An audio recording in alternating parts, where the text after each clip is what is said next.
السلام علیکم ورحمۃ اللہ وبرکاتہ۔ ان الحمد للہ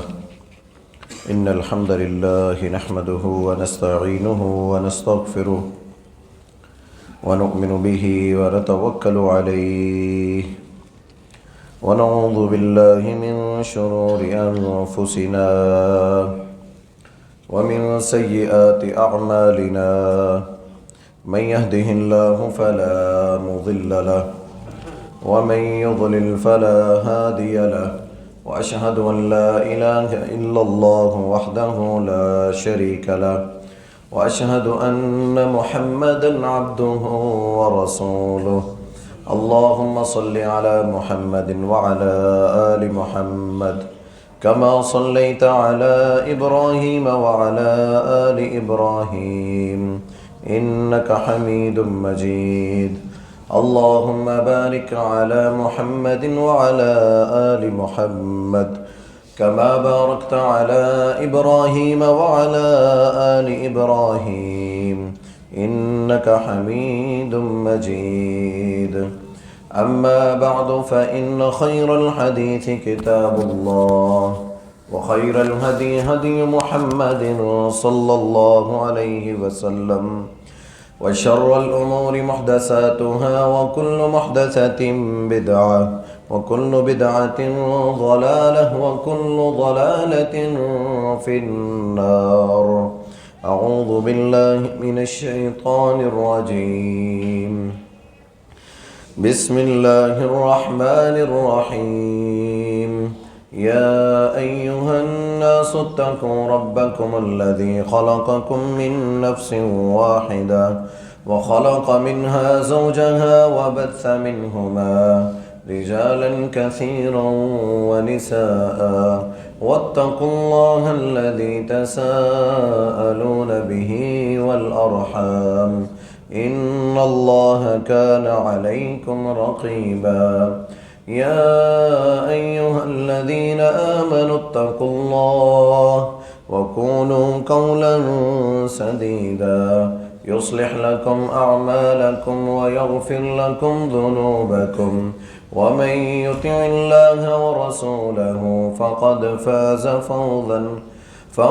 فاز فوزا عظيما يا أيها الذين آمنوا اتقوا الله حق تقاته ولا تموتن إلا وأنتم مسلمون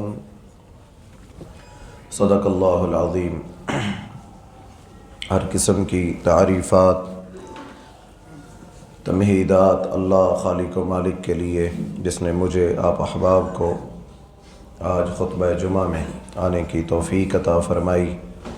دعا ہے کہ اللہ رب العالمین ہم سب کا یہاں جمع ہونا، میرا بیان کرنا قبول فرمائے۔ درود و سلام ہو اللہ کے نبی جناب محمد رسول اللہ صلی اللہ علیہ وآلہ وسلم کی ذات اقدس پر، جن کے ذریعے اللہ تعالیٰ نے ہمیں رشد و ہدایت کا راستہ بتلایا۔ اللہ تعالیٰ قیامت کے دن ہمیں حوض کوثر پر اللہ کے نبی صلی اللہ علیہ وسلم کا دیدار عطا فرمائے۔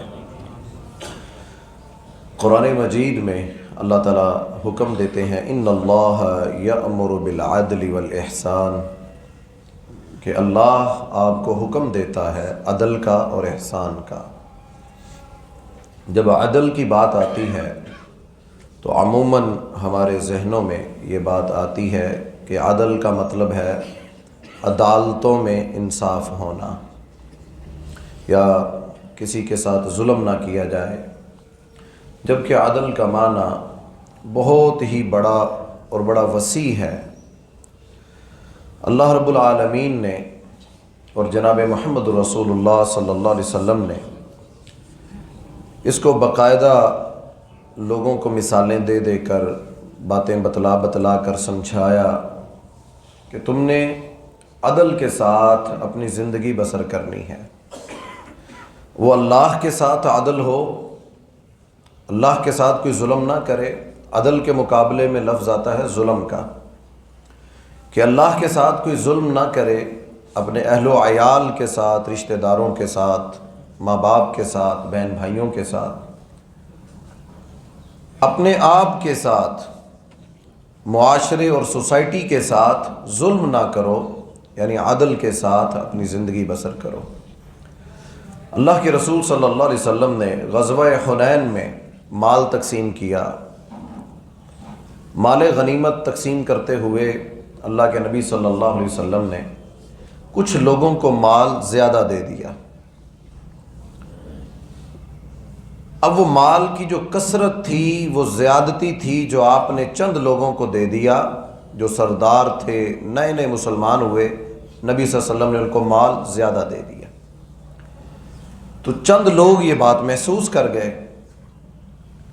کہ ہم پرانے مسلمان، قربانیاں ہم نے دیں، ہجرتیں ہم نے کیں، ساتھ ہم کھڑے رہے، ہماری تو زیادہ پرانی وابستگی ہے اور ہم شروع کے مسلمان ہیں۔ تو اللہ کے نبی صلی اللہ علیہ وسلم نے مال تقسیم کرتے ہوئے عدل و انصاف کا مظاہرہ نہیں کیا۔ نعوذ باللہ من ذالک، ایک منافق شخص نے یہ جملہ کہا۔ یہ بات اللہ کے نبی صلی اللہ علیہ وسلم کو پتہ چلی کہ ایک شخص نے یہ کہا ہے کہ میں نے مال کی تقسیم عدل و انصاف کے ساتھ نہیں کی۔ تو آپ صلی اللہ علیہ وسلم نے فرمایا اگر میں عدل نہیں کروں گا تو پھر اس زمین پر عدل کون کرے گا؟ کہ اگر اللہ کے نبی صلی اللہ علیہ وسلم نے ہی عدل نہیں کرنا تو پھر کون عدل ہوگا دنیا میں؟ کون ہوگا جو عدل کرے گا؟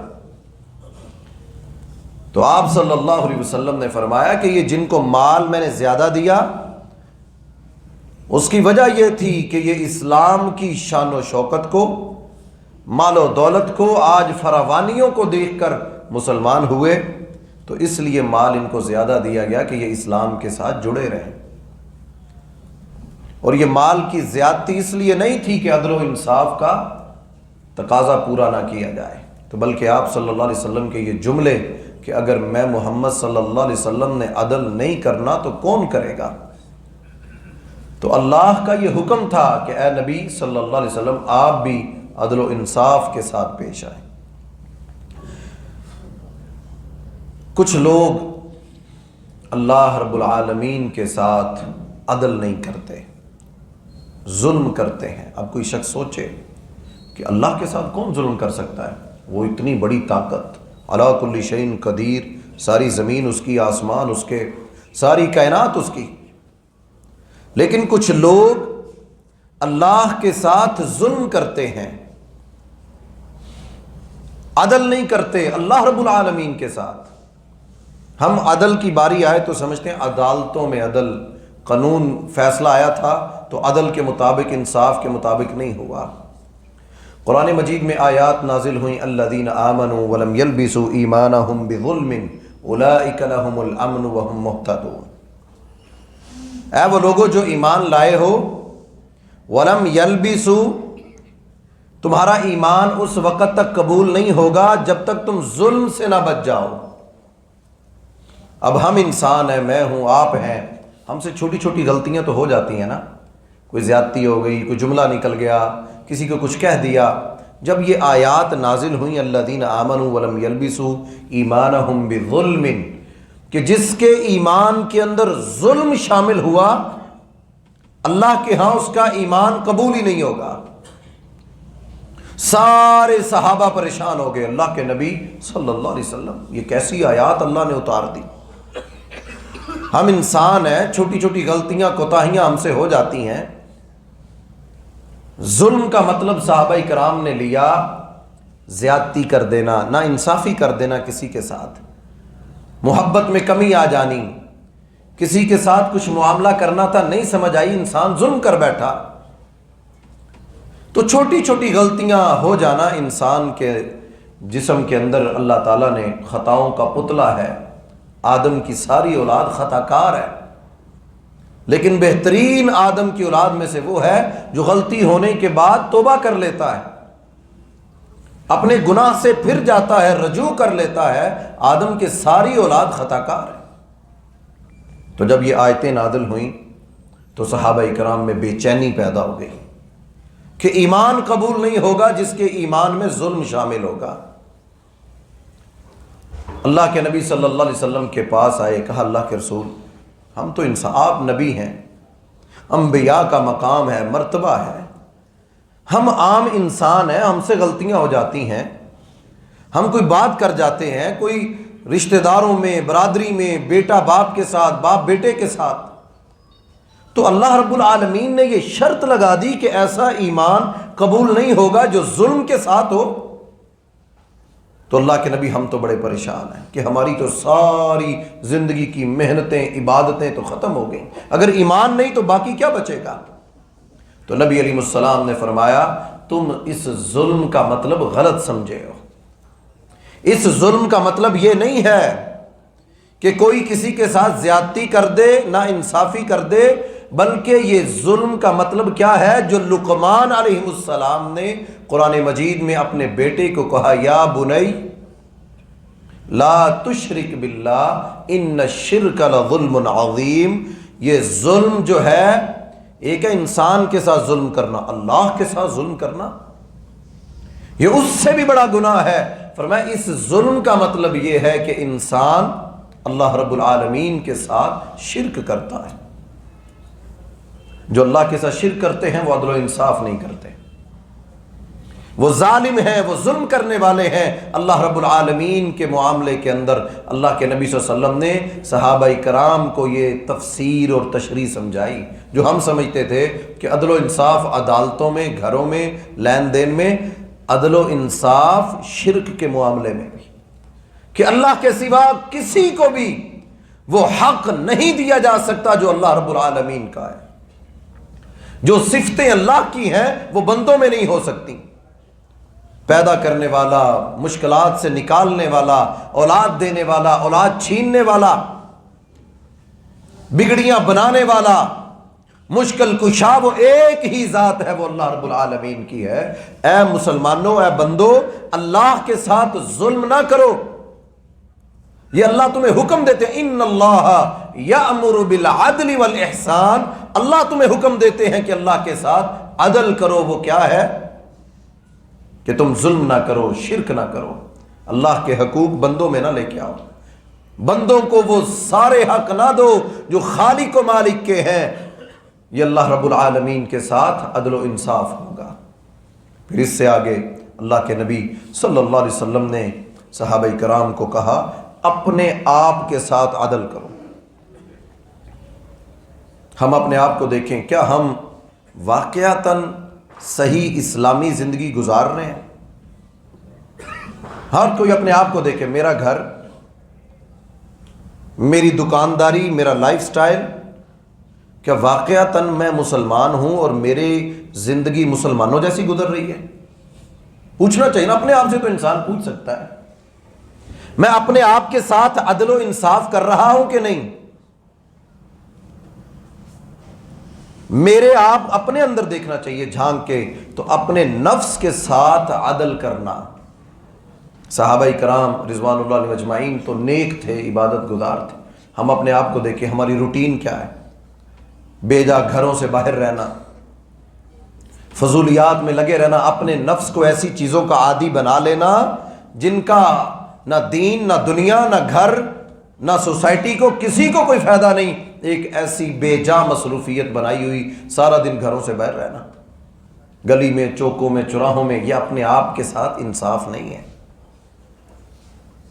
ابو دردہ رضی اللہ تعالیٰ عنہ کہتے ہیں میرے گھر سلمان فارسی رضی اللہ تعالیٰ عنہ مہمان بن کے آئے۔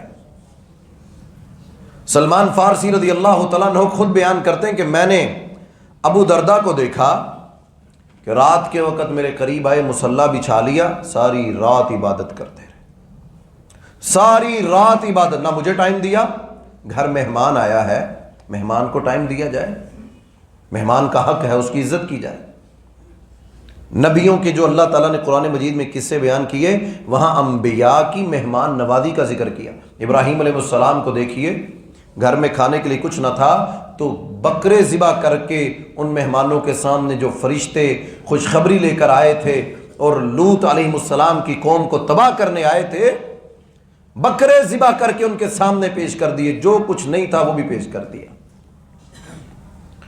سلمان فارسی رضی اللہ تعالیٰ عنہ نے ابو درداء کو دیکھا کہ مجھ سے بات بھی نہیں کر رہا، نماز پہ نماز، سجدے پہ سجدہ، قرآن اور ذکر و اذکار، لمبے ذکر و اذکار کیے جاتے۔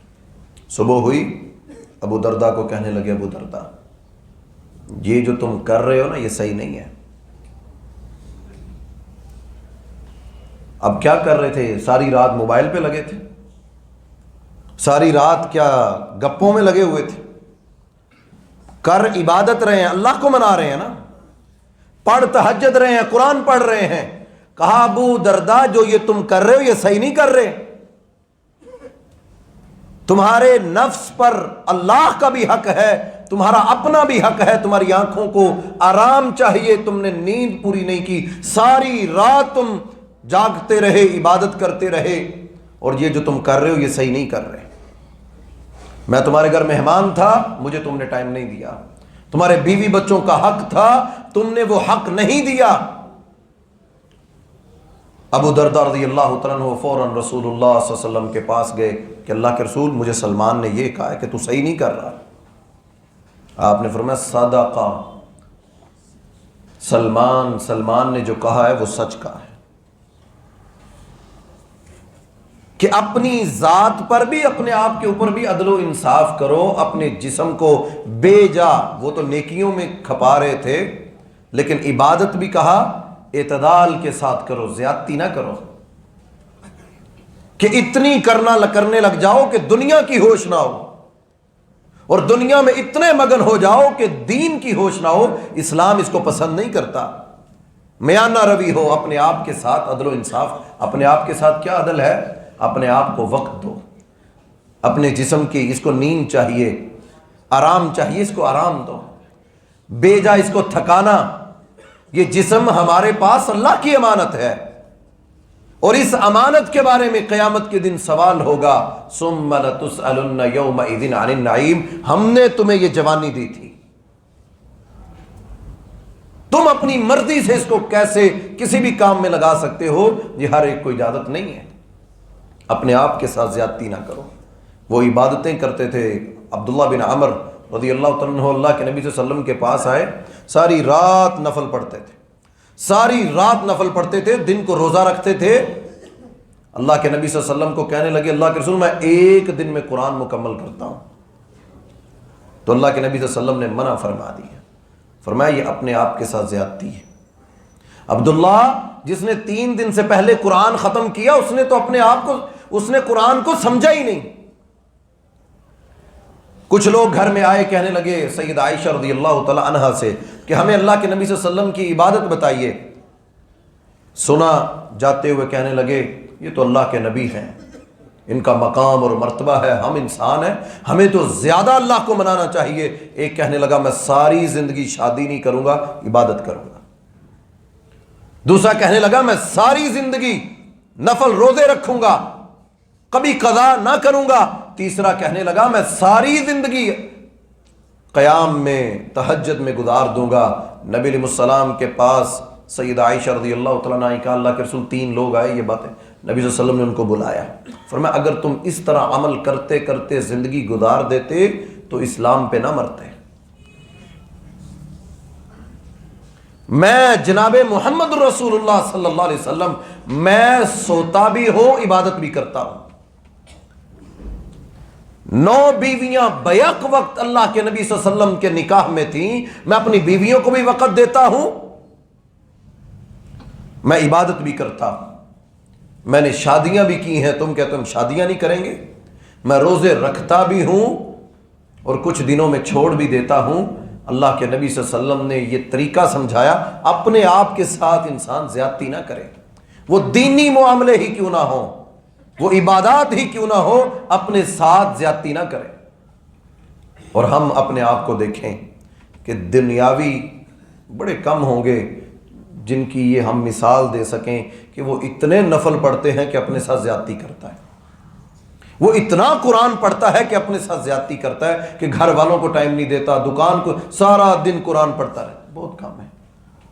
ہم اپنے آپ کو دیکھیں، ہم کیا اپنے ساتھ زیادتی کر رہے ہیں، کہاں ہم سے غلطی ہوئی۔ اللہ تعالیٰ کا حکم ہے کہ اللہ تمہیں حکم دیتے ہیں عدل و احسان کا، یہ عدل اپنی ذات کے ساتھ بھی ہے کہ میرے جسم پر اللہ کا حق ہے، میرے جسم پر میرے بچوں کا حق ہے، میری جان پر میرے رشتہ داروں کا حق ہے۔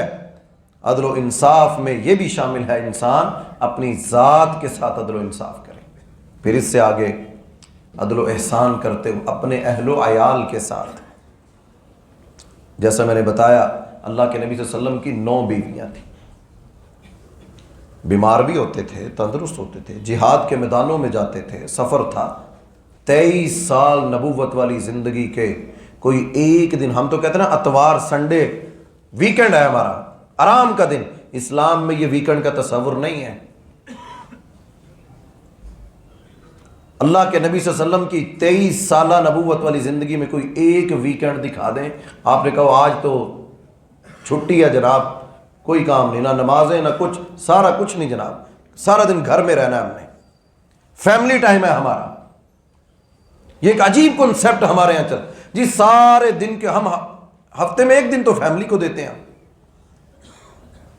یہ عدل و احسان نہیں ہے، یہ انصاف نہیں ہے۔ اللہ کے نبی صلی اللہ علیہ وسلم کی 9 بیویاں بیک وقت نکاح میں تھیں، باریاں لگی ہوئی تھیں کہ فلاں دن فلاں کے گھر، فلاں دن فلاں کے گھر، فلاں دن فلاں کے گھر۔ ہمارے ہاں ایک بیوی ہے، چند بچے ہیں، اس کے باوجود ہم صرف اپنے آپ کو دیکھتے جائیں کہ ہم عدل و انصاف کرنے والے ہیں۔ میں بحیثیت مسئول، اپنے گھر کا نگران، ذمہ دار، مجھ پر اللہ نے جو ذمہ داریاں لگائی ہیں، میں عدل و انصاف کرنے والا ہوں۔ اللہ کے نبی صلی اللہ علیہ وسلم بیمار ہو جاتے، بیماری کے عالم میں بھی اپنے گھروں کی باریاں ڈیوٹیاں تبدیل کرتے، جس گھر میں جس بیوی کا وقت ہوتا اللہ کے نبی صلی اللہ علیہ وسلم وہاں جاتے۔ آخری ایام میں جب بیماری شدت اختیار کر گئی، اللہ کے نبی صلی اللہ علیہ وسلم زیادہ بیمار ہو گئے، تو اللہ کے نبی صلی اللہ علیہ وسلم نے نہیں کہا کہ اب مجھے شدت زیادہ ہے بیماری کی تو میں عائشہ رضی اللہ تعالی عنہا کے گھر میں رہ لیتا ہوں، آپ نے ایسا نہیں کہا۔ بیویوں نے محسوس کیا کہ بیماری کے عالم میں اللہ کے نبی دن بدلتے ہیں، اور ہمیں محسوس ہوتا ہے کہ اللہ کے نبی صلی اللہ علیہ وسلم ایک ہی جگہ رک کر اپنے آرام کرنا چاہتے ہیں، تو ساری بیویوں نے مشورہ کیا اور بیویوں نے کہا کہ اللہ کے نبی ہم اپنی باریوں سے دستبردار ہوتی ہے، آپ عائشہ رضی اللہ تعالی عنہا کے گھر میں آرام کریں۔ کیوں بیویوں نے مشورہ کیا؟ کیا ضرورت پیش آئی؟ کیونکہ وہ جانتی تھیں کہ اللہ کے نبی صلی اللہ علیہ وسلم بیماری کے دنوں میں بھی اپنی ڈیوٹی، اپنی ذمہ داری سے پیچھے نہیں ہٹیں گے۔ اپنے اہل و عیال کے ساتھ عدل و انصاف کرو۔ اگر کسی نے اپنی بیٹی آپ کے نکاح میں دے دی ہے تو اب اس بیوی کا حق ہے کہ اس کو وقت دیا جائے۔ اگر اللہ نے اولاد جیسی نعمت دے دی ہے تو اب حق ہے اس اولاد کا کہ والدین اپنی اولاد کو وہ وقت اور ٹائم دیں، ورنہ کل کو 15-20 سال کے ہو جائے پھر یہ نہ کہ یہ اولاد مانتی نہیں ہے۔ عدل و انصاف کرو ان کے ساتھ۔ قرآن مجید میں اللہ تعالیٰ نے کہا 2 شادیاں کرو، 3 کرو، 4 کرو۔ مسلمان مردوں کو اللہ نے اجازت دے دی، شریعت بنا دی، اور ساتھ ہی یہ بھی کہا اگر تمہیں ڈر ہو کہ تم انصاف نہ کر سکو گے پھر ایک ہی کر لو، پھر تمہیں کوئی ضرورت نہیں ہے کہ تم دوسری شادی کرو، دوسری بھی کرو، تیسری، یہ اللہ نے تمہیں اجازت دی، کسی کو روکنے کی اجازت نہیں۔ شریعت ہے اللہ کی، جو اس کو روکتے ہیں، برا سمجھتے ہیں، وہ قرآن مجید کی اس آیت کے منکر بنتے جاتے ہیں۔ اللہ کا حکم ہے کریں،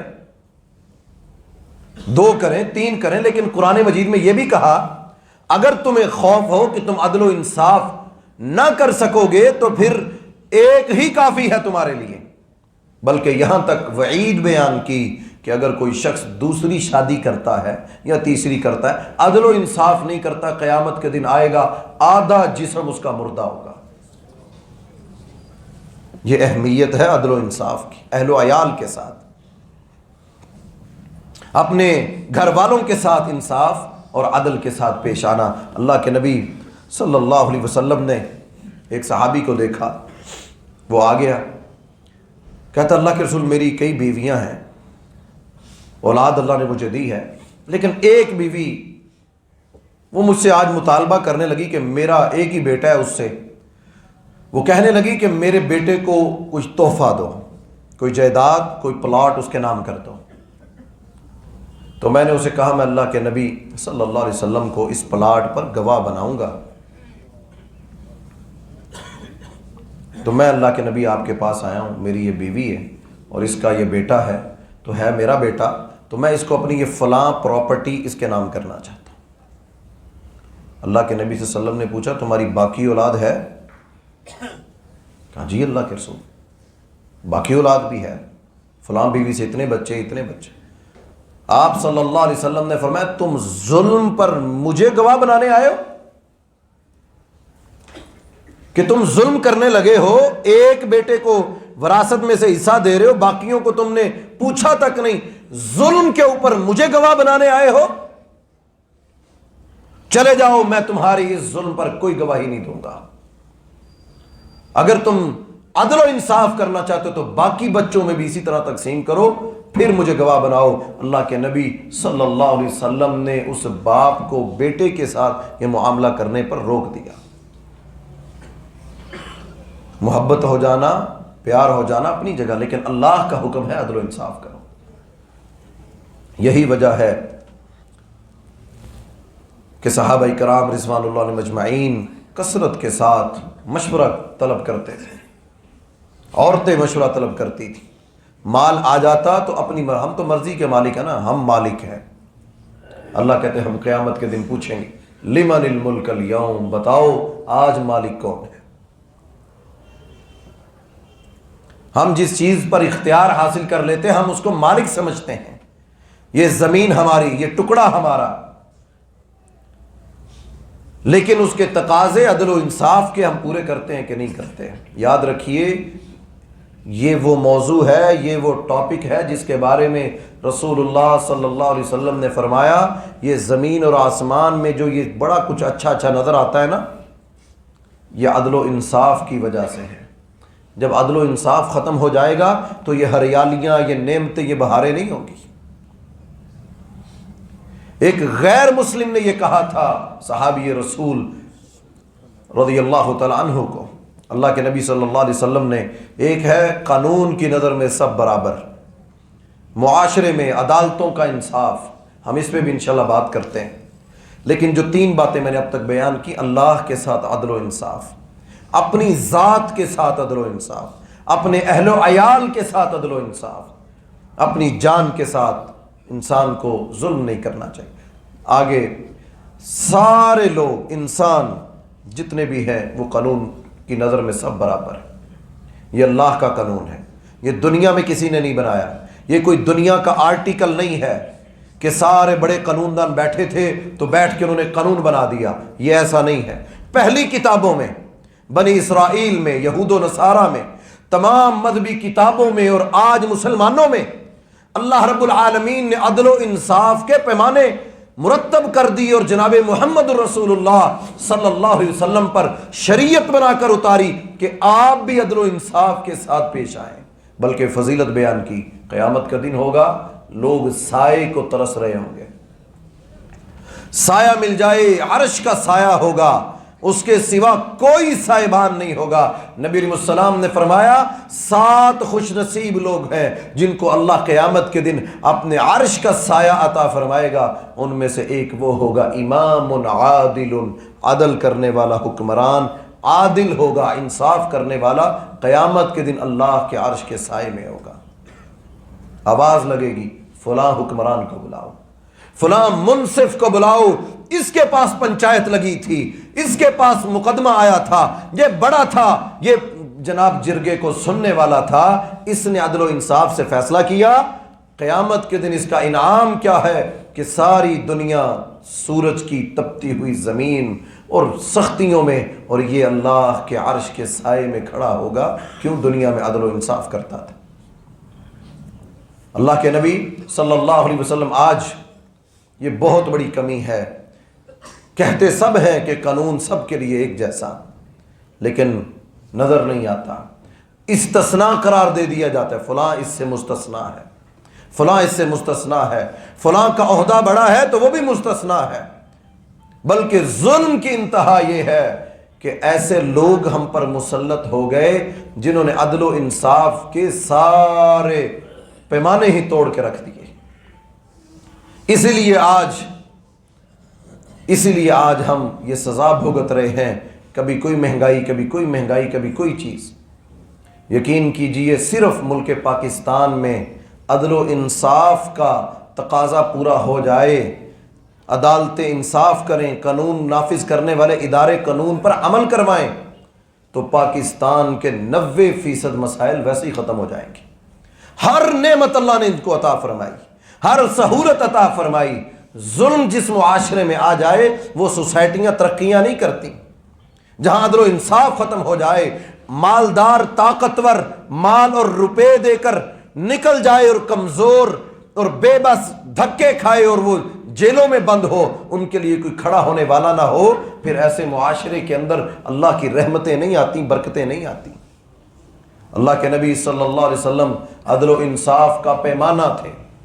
کیا شخصیت تھی اللہ کے نبی صلی اللہ علیہ وسلم کی کہ ایک شخص کو آپ نے بٹھایا مسجد میں، مجلس میں، کہ بیٹھ جاؤ، ہاتھ میں چھڑی پکڑی ہوئی، ہاتھ میں چھڑی پکڑی ہوئی، اور آپ نے کہا بیٹھ جاؤ۔ وہ چھڑی اس کے جسم پر لگی، وہ اس کے جسم پر لگی تو اللہ کے نبی صلی اللہ علیہ وسلم سے کہنے لگا آپ نے مجھے تکلیف دی ہے، آپ نے مجھے تکلیف دی ہے۔ اللہ کے نبی صلی اللہ علیہ وسلم نے فرمایا اگر تمہیں میری ذات سے تکلیف ہوئی ہے تو میں اپنے آپ کو پیش کرتا ہوں، تم مجھ سے بدلہ لے لو۔ اس نے کہا جی میں بدلہ لیتا ہوں۔ وہ چھڑی ہاتھ میں پکڑی اس نے۔ صحابہ کرام کہتے ہم بڑے تعجب میں تھے، یہ کیسا شخص ہے، ہاتھ میں چھڑی پکڑ لی۔ اللہ کے نبی صلی اللہ علیہ وسلم نے اپنی کمر آگے کر دی۔ ہمارے ہاں تو وزیر اعظم کو استثناء حاصل ہے، چیف جسٹس کو استثناء حاصل ہے، آرمی چیف کو استثناء حاصل ہے، فلاں وکیلوں کا جیتا ہوا جناب یہ نمائندہ ہے تو اس کو بھی استثناء حاصل ہے، استثناء حاصل۔ اور ادھر دیکھیے کائنات کے امام جناب محمد الرسول اللہ صلی اللہ علیہ وسلم، ایک ہی وقت میں وزیر اعظم بھی، صدر بھی، چیف آف آرمی سٹاف بھی، پورے اسلامی مملکت کو سنبھالنے والے ایک شخص کو چھڑی لگی، اپنے آپ کو پیش کیا، کوئی استثناء نہیں ہے۔ کہا بدلہ لینا ہے، میری کمر حاضر ہے۔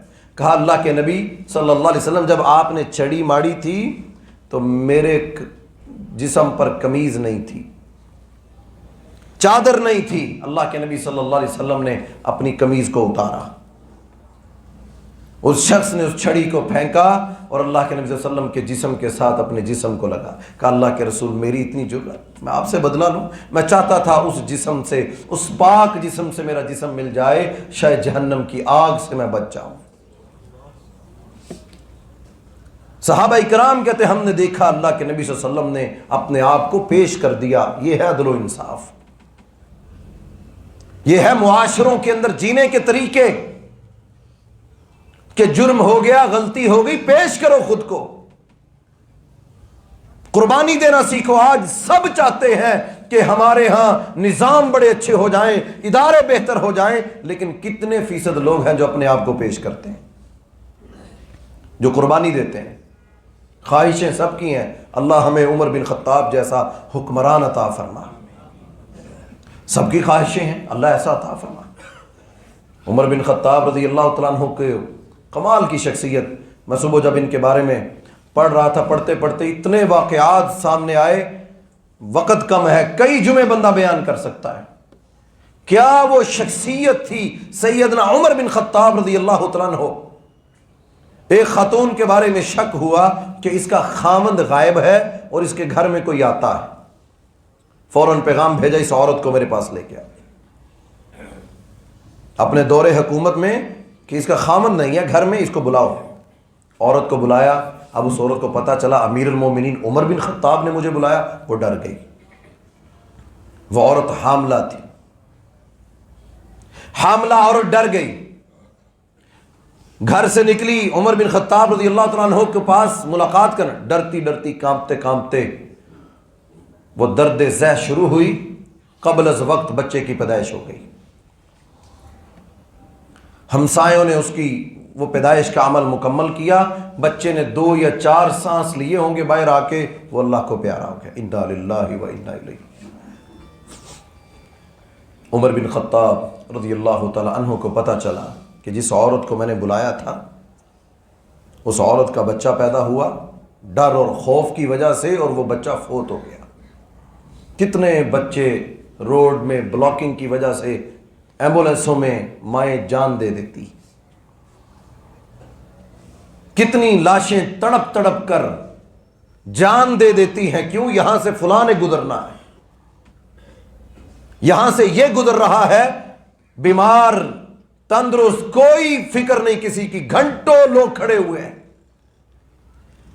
عمر بن خطاب رضی اللہ تعالیٰ عنہ کو پتہ چلا یہ عورت جس کو میں نے بلایا تھا، میرے ڈر کی وجہ سے، خوف کی وجہ سے کہ کیوں بلایا مجھے، تکلیف شروع ہوئی، بچہ پیدا ہوا، فوت ہو گیا، اپنے قریب فوراً اپنے مشورہ کرنے والوں کو بلایا کہ مجھے بتاؤ شرعاً اللہ کی شریعت میں عمر کہاں کھڑا ہوں، مجھ پر اس بچے کی دیت لازم تو نہیں آتی، میں اس کا قاتل تو نہیں ہوں۔ کچھ لوگوں نے کہا امیر المومنین آپ کو اللہ نے وقت کا حکمران بنایا، آپ کو اختیار ہے، آپ لوگوں کو بلا سکتے ہیں، آپ نے بلایا، آپ کی تو کوئی غلطی نہیں۔ حضرت علی رضی اللہ تعالیٰ عنہ خاموش بیٹھے، ان سب کے تجزیے تبصرے سنتے رہے۔ عمر بن خطاب رضی اللہ تعالیٰ عنہ نے خاموش بیٹھے دیکھا، کہا علی تم کیا کہتے ہو؟ کہا امیر المومنین عمر بن خطاب رضی اللہ، اگر تو ان لوگوں نے یہ مشورے جو آپ کو دیے اس لیے دیے کہ ان کے پاس کوئی دلیل تھی، قرآن و حدیث سے کوئی دلیل تھی، انہوں نے جو آپ کو مشورے دیے تو ٹھیک ہے، ورنہ یہ صرف آپ کو خوش کر رہے ہیں، اللہ کی قسم یہ آپ کے خیر خواہ نہیں ہے۔ کہا علی پھر کیا کرنا ہے؟ کہا امیر المومنین وہ عورت آپ نے بلایا، اس تکلیف اور درد کی وجہ سے اس کا بچہ پیدا ہوا، اور اس تکلیف اور درد کو اس نے سہا، بیٹے کی جدائی اس نے دیکھی، امیر المومنین آپ کی وجہ سے یہ بچہ قتل ہوا ہے، آپ پر دیت لازم آتی ہے۔ عمر بن خطاب حکمران ہو تو ایسا ہو، لیڈر ہو تو ایسا ہو، فوراً اپنے قریبی سارے لوگوں کو جمع کیا، کہا یہ جن لوگوں کی وجہ سے یہ معاملہ پیش ہے ان سب کو جمع کرو۔ قریش کے لوگوں کو جمع کیا، کہا سارے مل کر ہم اس عورت کو اس کی دیت ادا کریں گے۔ کتنے لوگ مر جاتے ہیں کسی کو پتہ ہی نہیں ہوتا۔ کل خبریں چل رہی تھی نا، وہ آرمی چیف کو ایک بچی کہہ رہی ہے، کیا کہہ رہی ہے کہ وڈیرا سیلاب کا پانی ہمارے گھروں کو چھوڑ دیتا۔ یہ تو ایک ہے نا جو سامنے آ گیا، یہ تو ایک داستان ہے جو سامنے آ گئی، ہزاروں نہیں لاکھوں داستانیں ہیں آپ کے پاکستان میں جہاں ظلم ہے، جہاں انصاف دور دور تک نظر نہیں آتا۔ جو جواب اس بچی کو آرمی چیف نے دیا، وہ جواب اگر آج عدالتوں میں دیے جائیں تو اللہ کی قسم ہمارے پاکستان کے حالات بہتر ہو جائیں گے، ہماری پریشانیاں غم تھوڑے ہو جائیں گے۔ اللہ رب العالمین ایسے معاشروں کی مدد کرتے ہیں۔ اللہ کے نبی صلی اللہ علیہ وسلم اپنی بیٹی کے بارے میں کہا کرتے تھے، لوگوں نے آ کر کہا نا بنو مخزومیہ فتح مکہ، مکہ فتح، اسلام کی عروج کا دن تھا، شان و شوکت کا دن تھا، بلندیوں کا دن تھا، اللہ تعالیٰ نے مسلمانوں کو مکہ دوبارہ عطا کر دیا اور جہاد کے ذریعے عطا کیا، مسلمانوں کو مکہ مل گیا۔ ایک مقدمہ ہے ایک عورت کا، طاقتور قبیلے کی عورت، اللہ کے نبی صلی اللہ علیہ وسلم کے پاس، بنو مخزوم قبیلہ ہے، اللہ کے رسول یہ طاقتور قبیلے کی عورت ہے تو لہذا اس کو چھوڑ دیں، کوئی جرمانہ کر دیں، یہ کر دیں۔ سفارش کروانے کے لیے اپنے قریبی اسامہ کو بھیج دیا جو اللہ کے نبی صلی اللہ علیہ وسلم کی سارا دن خدمت کرتا تھا، کہ یہ قریب رہتا ہے، یہ کوئی بات کر دے گا، غصہ بھی نہیں کریں گے اور شاید مان بھی جائیں۔ اللہ کے نبی صلی اللہ علیہ وسلم نے اسامہ بن زید کی سفارش کو سنا، چہرہ سرخ ہو گیا، آپ نے سارے لوگوں کو جمع کیا، کھڑے ہوئے منبر پر فرمایا لوگوں سنو، اما بعد، تم سے پہلے بھی زمین پر لوگ تھے، قومیں تھیں، اللہ نے ان سب کو تباہ کر دیا۔